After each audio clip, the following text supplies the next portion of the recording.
Coucou mes minous curieux, vous pensez avoir tout entendu sur les histoires de mariage. Attendez d'écouter celle-ci.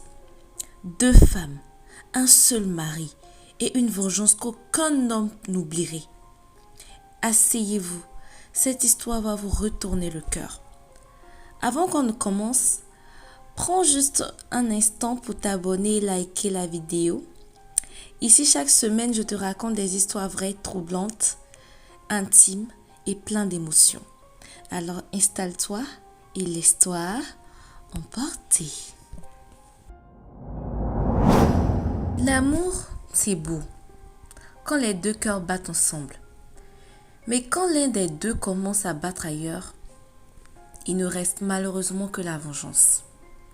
Je m'appelle Aïcha, j'ai 29 ans.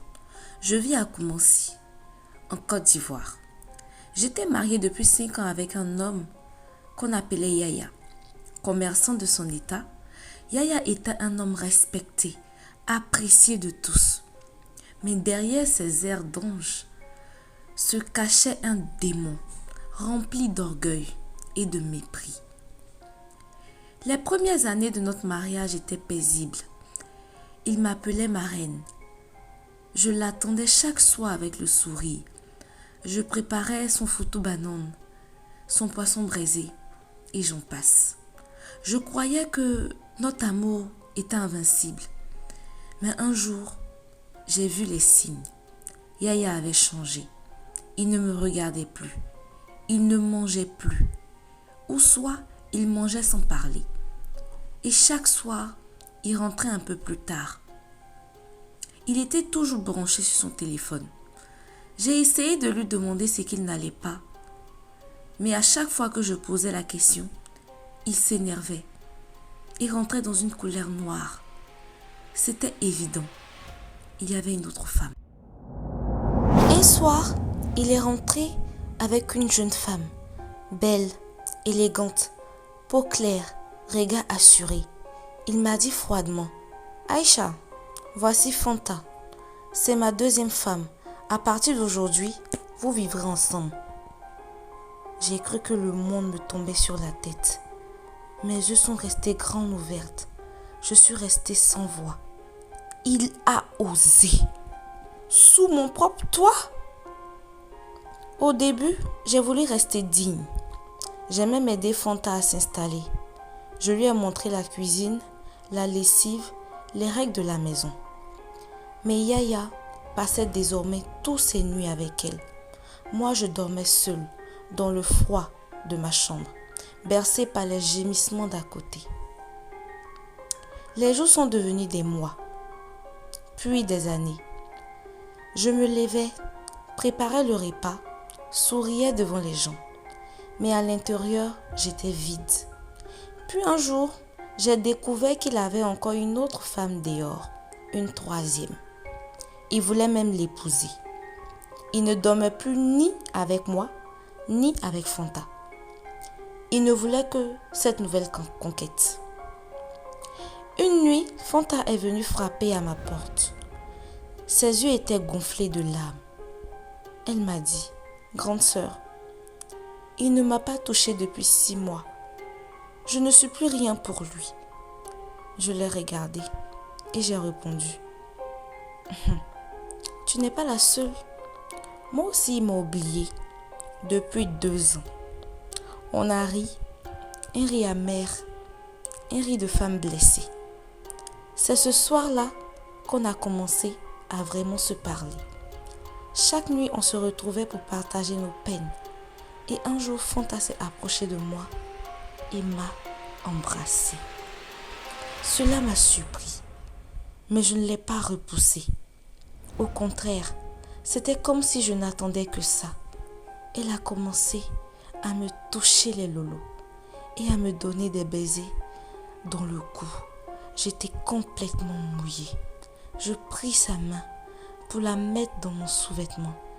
Et là, on a commencé à faire l'amour. Elle s'y connaissait, donc elle me guidait. Ses doigts entre mes jambes étaient comme les doigts d'un guitariste sur sa guitare. Ce soir, J'ai joui comme une dingue. Depuis ce jour, on partageait nos douleurs, nos envies, nos colères. Puis nos cœurs se sont rapprochés et notre vengeance de femme a pris forme. J'ai vraiment commencé à l'aimer et je regardais des films érotiques de lesbiennes pour me former et cela m'a bien aidée. J'étais plus la seule à prendre mon pied. Je faisais aussi jouir ma chérie. Oui, ma chérie, parce que c'est ce qu'elle était devenue. Un soir, Yaya était censée rentrer tard.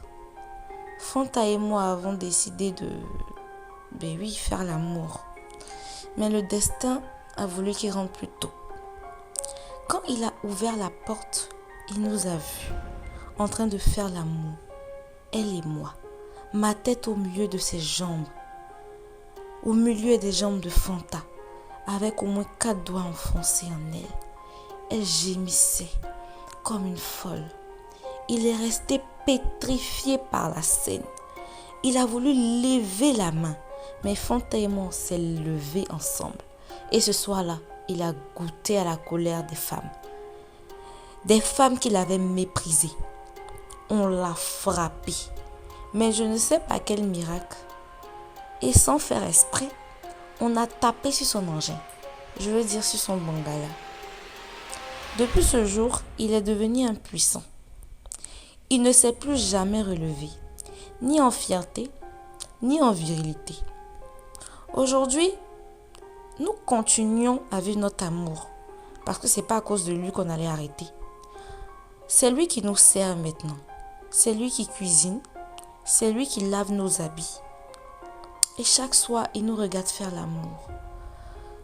Je sais que c'est vicieux, mais je lui demande souvent de sucer les golds que je vais enfoncer en Fanta. Et lorsqu'il le fait, cela me donne une satisfaction sans pareille. Il pleure, supplie, promet de changer. Mais il est trop tard. Il est trop tard. Moi et Fanta, on s'aime. Parce que, une fois que le cœur d'une femme se ferme, aucune clé ne peut l'ouvrir. Nous, on vit libre, sereine, dans notre amour. Et lui, il vit avec son impuissance et ses regrets. Le mariage n'est pas un champ de bataille, c'est vrai. Mais quand un homme oublie que les femmes ont un cœur, il finit souvent écrasé par le poids de ses propres fautes. Alors, messieurs, avant d'humilier une femme, rappelez-vous, quand 2 cœurs blessés s'unissent, même les murs de votre maison peuvent devenir vos juges. Donnez-nous vos avis. Nous savons que nous avons mal agi, mais nous n'avons pas eu le choix. Nous avons besoin de conseils. Est-ce que nous allons continuer dans cet amour ou nous séparer de notre mari afin d'aller refaire notre vie chacune de son côté? À vous la parole. J'ai fini la vidéo. Alors, je suis trop contente. Mon avis sur cette histoire est que franchement, ce que Aïcha et Fanta ont fait n'est peut-être pas bien. C'est vrai. Mais quand une femme est blessée et humiliée et qu'on lui enlève sa dignité, elle devient capable de tout. Je pense qu'elles ont réagi avec douleur, mais pas avec leur raison. C'est triste, mais c'est la réalité de beaucoup de foyers aujourd'hui. Dites-moi en commentaire qu'auriez-vous fait à leur place et surtout n'oubliez pas de liker et de vous abonner et surtout de partager pour plus d'histoires comme celle-ci. On se dit à très bientôt pour une nouvelle histoire palpitante.